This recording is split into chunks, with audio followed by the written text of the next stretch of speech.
గత పాలకులు జీతాలు కూడా సకాలంలో చెల్లించలేని స్థాయికి రాష్ట్ర ఆర్థిక పరిస్థితిని దిగజార్చారు.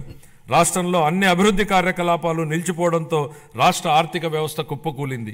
ఇలాంటి పరిస్థితుల్లో బడ్జెట్ ప్రవేశపెట్టడం క్లిష్టతరమైంది. కౌటిల్యుడు అర్థశాస్త్రంలో చెప్పినట్టు సామాన్యుల సంతోషమే రాజు సంతోషం, వారి సంక్షేమమే ఆయన సంక్షేమం. రాజు తన వ్యక్తిగత ప్రయోజనాలు, సంక్షేమం గురించి ఎన్నడూ ఆలోచించకూడదు.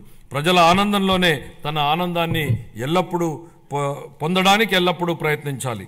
నందరాజ వంశపు దుర్మార్గపు పాలన తర్వాత సుసంపన్నమైన మరియు న్యాయపాలనను స్థాపించడంలో చంద్రగుప్త మౌర్యుడికి కౌటిల్యుడి మార్గదర్శకం వహించినట్లే గత ప్రభుత్వ పాలనలోని విధ్వంసకర విధానాల తర్వాత గౌరవనీయ ముఖ్యమంత్రి గారు పారదర్శక, సంక్షేమం మరియు శాంతి భద్రతలతో కూడిన పాలనతో ప్రగతిపథం వైపు నడిపిస్తున్నారు.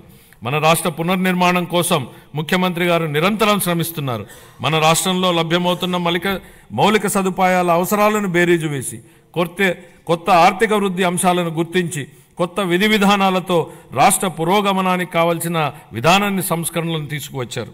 గౌరవ ముఖ్యమంత్రి శ్రీ నారా చంద్రబాబు నాయుడు గారు మన రాష్ట్రాభివృద్ధి కోసం 1990వ దశకంలోనే విజన్ 2020 డాక్యుమెంట్ను రూపొందించారు. అప్పటి ప్రతిపక్షాలు ఆ ఆలోచనని విమర్శించాయి. కానీ నేటి హైదరాబాద్ను చూసినట్లయితే వారి విజన్ సాకారమైంది. ఇదే ఆయన దార్శనికతకు, సామర్థ్యానికి నిదర్శనం. మళ్ళీ 2024లో మరొక గొప్ప విజన్ను దిశానిర్దేశం చేస్తూ గౌరవ ముఖ్యమంత్రి గారు స్వర్ణాంధ్ర 2047కు శ్రీకారం చుట్టి రాష్ట్రాభివృద్ధికి మార్గనిర్దేశనం చేశారు. 15% పైగా రాష్ట్ర స్థూల దేశీయ ఉత్పత్తి వృద్ధి రేటును స్థిరంగా సాధించడం, తలసరి ఆదాయాన్ని పెంచడం, పేదరికాన్ని రూపుమాపడం ద్వారా అభివృద్ధి ఫలాలను అత్యంత అణగారిన వర్గాలకు అందించడమే దీని లక్ష్యం. మా ప్రభుత్వం స్వర్ణాంధ్ర 2047 దిశగా పనులను మొదలుపెట్టింది. ఇందులో భాగంగా పాత విధానాల్లోని లోపాలను సరిచేస్తూ నూతన ఇసుక విధానం, ఎక్సైజ్ విధానం, ఆంధ్రప్రదేశ్ పారిశ్రామిక అభివృద్ధి విధానం లాంటి ఎన్నో విధానాలను తీసుకొచ్చింది. అప్పులు చేయడమే తప్ప అప్పులు తీర్చడాన్ని మరిచిన గత ప్రభుత్వం తప్పుడు విధానాలను సరిచేస్తున్నాం. ప్రభుత్వం కాంట్రాక్టర్లను బ్లాక్ లిస్టులో పెట్టడం చూసాం. కానీ గత పాలకుల విధానాల వల్ల ఆంధ్రప్రదేశ్ ప్రభుత్వాన్నే కాంట్రాక్టర్లు బ్లాక్ లిస్టులో పెట్టి పనులు చేయడానికి ముందుకు రాని పరిస్థితి ఏర్పడింది. ఈ పరిస్థితి నుంచి రాష్ట్రాన్ని తప్పించాం. 24 నుండి రాష్ట్ర ఆర్థిక వ్యవహారాలను సమర్థవంతంగా నిర్వహించడం ద్వారా రాష్ట్ర ప్రభుత్వాన్ని గాడిలో పెడుతున్న విధి విధానాలను ముచ్చుకు కొన్ని తెలియజేస్తున్నాను. జూన్ 12, 2020 నాటికి ఉన్న 23,556 కోట్ల రూపాయలను, వేల కోట్ల రూపాయల బకాయిలను చెల్లించాం. అధ్యక్ష, గత ప్రభుత్వం 93 కేంద్ర ప్రాయోజిత పథకాలను నిలిపివేసింది.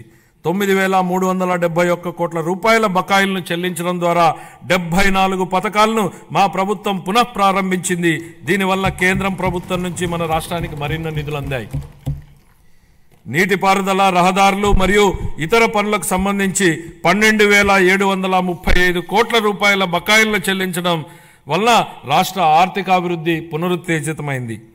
పంచాయతీలు మరియు మున్సిపాలిటీలను బలోపేతం చేయడానికి 2,793 కోట్ల రూపాయల ఆర్థిక సంఘం నిధులను మా ప్రభుత్వం చెల్లించింది.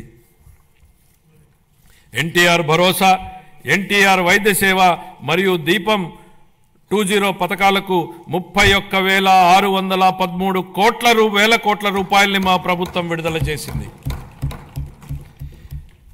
మన రాష్ట్ర అభివృద్ధికి ఎన్డీఏ కట్టుబడి ఉంది.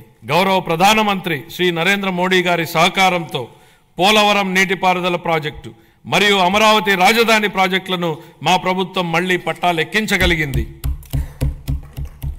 23-24 ఆర్థిక సంవత్సరంలో మూలధన పెట్టుబడుల కోసం కేంద్ర ప్రభుత్వాలు రాష్ట్రాలకు అందించే ప్రత్యేక సహాయంలో అయిన ఖర్చు కేవలం 4,090 కోట్ల రూపాయలు మాత్రమే.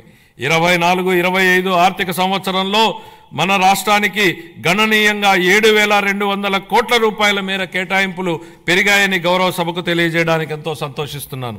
మార్చి 31, 2025 నాటికి ఈ కేటాయింపులు మరింత పెరిగే అవకాశం ఉంది. మా ప్రభుత్వం పాలనా పగ్గాలు చేపట్టాక రాష్ట్ర ఆర్థిక వృద్ధి మళ్లీ గాడిలో పడింది. 24-25 ఆర్థిక సంవత్సరం మొదటి ముందస్తు అంచనాల ప్రకారం రాష్ట్ర స్థూల దేశీయ ఉత్పత్తి 12.94% వృద్ధి చెందింది. అన్ని ముఖ్యమైన రంగాలు మరింత బలం పుంజుకున్నాయి.